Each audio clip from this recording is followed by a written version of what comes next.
talking to someone and all of a sudden they say or do something to upset you? I used to believe that I was getting upset by these things because the person was hurting me on purpose.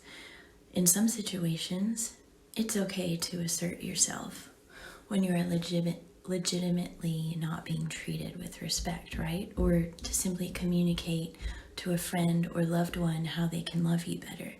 We're not addressing these situations.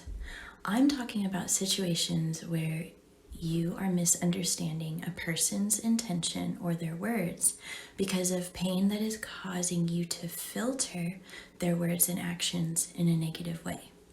Most often when we get hurt by things people do or say, it's because we are being triggered. A nerve has been hit by those words or the actions, and that nerve is connected to a memory of pain.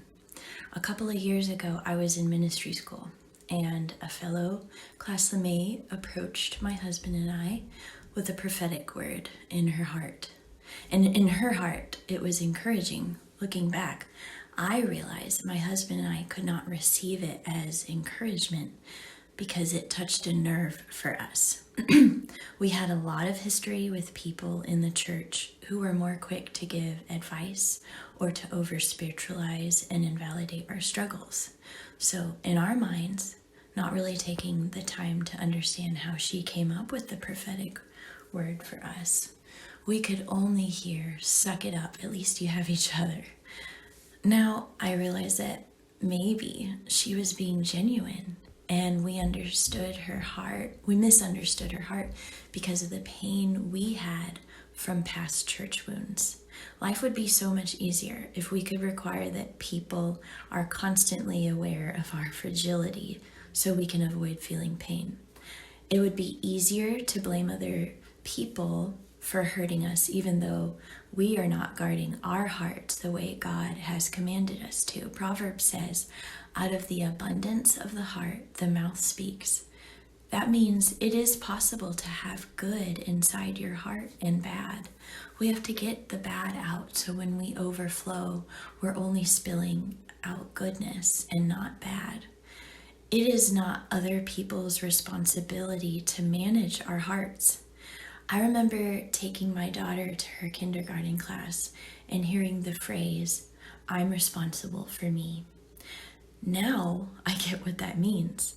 We are responsible for how we show up in life. We cannot require people to treat us like we're glass. That is a victim mentality, and it's not what is preached in the Bible. 2 Corinthians 10:5 says, "We demolish all arguments and every pretension that sets itself up against the knowledge of God, and we take every thought and make it obedient to Christ." The Bible says we have to access the mind of Christ. We have access to it. Jesus Christ abides in the truth. He lives in a mentality that is not fragile. He strengthened himself in his knowing of God, of God the Father was for him and who he was to God. When he was brought to the wilderness for 40 days, he could have given in to the temptation of a victim mentality when Satan used truth to get Jesus to do what he wanted.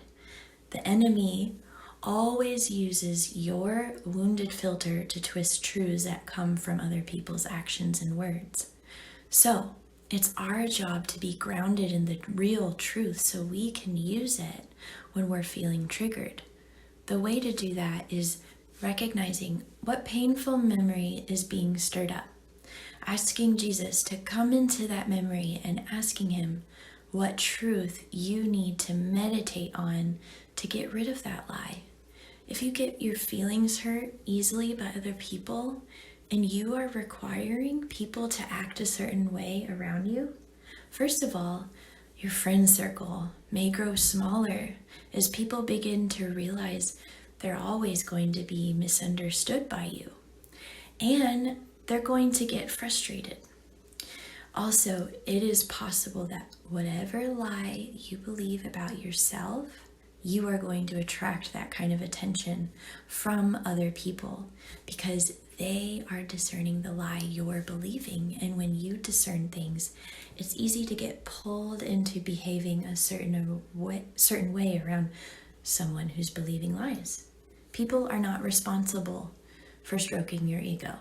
Now, there's a difference between our ego and our confidence. Our ego is like a spoiled little king or queen inside our minds that needs constant adoration and validation from others. Someone with a big ego is actually someone who has low self-esteem. Our self-esteem and confidence in who we are is a muscle that needs strengthening. We build our confidence in ourselves as we learn the discipline of tending to the lies with the balm of truth. We also build confidence as we learn how to overcome obstacles. That's why Jesus doesn't promise easy street for us, because that would be bad parenting. A child with a super easy life is kind of a spoiled brat. Jesus doesn't want spoiled brats. He wants warriors who bring peace and boldness of Christ and his kingdom to a broken world.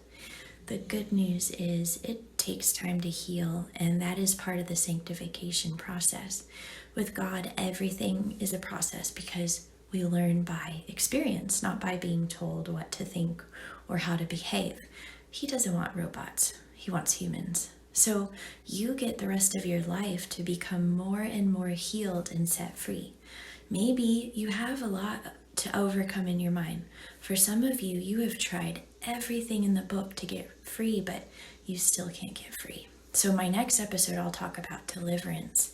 It's something that doesn't get addressed in a lot of churches.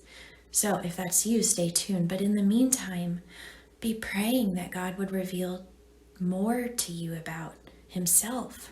And for the rest of you, remember, it's a journey, and be patient with yourself. You can't shame your way into being healed, and you can't rush the process, because you'll skip ahead of a lot of life-giving things that God has for you in this journey. So remember to tune into the attitude of your heart when you feel a nerve has been hit. Hope this will help you in your process of growth, and I pray that God will reveal to you the truths that you need to meditate on this week to heal from your past. God bless.